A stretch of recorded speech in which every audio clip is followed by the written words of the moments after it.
So yo, what's up mga spider? Yeah, welcome 2025. Ito, first time tayo maghahanap ng gagamba ngayon 2025. So samahan nyo ako mga spider. So game na ulit. Resign na si kay spider sa work, kaya dire-diretso na ang paggagamba natin.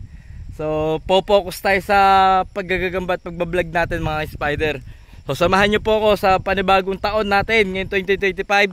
So sana hopefully na maganda yung season natin ngayon. So tara, maghanap tayo ng gagamba mga spider. Yan ha, kita nyo yung pinaghahanapan ko mga spider. Nasa bundok tayo ngayon. So samahan nyo ako na maghanap ng gagamba. So sa mga napadalan ko ng load ha, ito ha, ulitin ko lang po. Lahat po nang nag-order sa akin pinadalan ko po. So madami kasing apat yata o tatlo nagko-complain na hindi dumating yung kanilang order so hindi ko na po hawak yung pag napadala ko na po sa LBC. So yun lang. So ito na mga spider, tara samahan nyo ako mag-hunt. So eto mga spider, unang akit natin. Ay, nandiyan natin nandun. So may nakita tayo sa hapot buo pa. So hanapin lang natin yung gagamba nito. Buong buo pa yung sapot So welcome 2025 shoutout sa inyong lahat.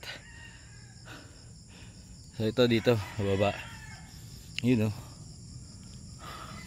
buo pa yung sapot buo pa. Pero ito na yung gagamba mga spider Ayun. Isang Tagalog na maliit mga spider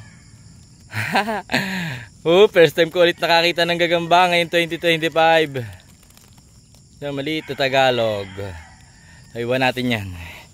Tayo maghanap ulit. So ito mga spider ang gagamba. Sapot ng gagamba yan kita nyo sa kamay ko. So titignan natin ang gagambang nitong January Ayan.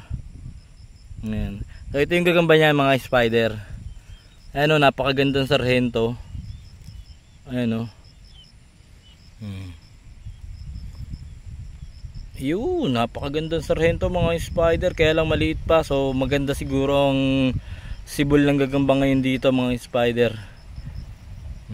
Ganda sarhento na tigring sarhento. So tara, maghunt pa tayo. Spider, nag-survey lang tayo. Dito na muna nagtatapos yung ating vlog ngayong araw na to. So nag-survey lang tayo ng ating pangunan. So ayun yung ating spot area, yung hatching area ng mga gagamba natin na pinangunguhanan. So mga bago ang tanim tulad ng mais at saka ng kung ano-ano pa. So pauwi na tayo mga spider, wala tayong nakitang malaki. So nag-survey pa lang naman ako. So babalikan natin to siguro mga ilang araw, balikan natin sa gabi para tingnan natin kung meron na ba talagang gagamba dito sa spot natin.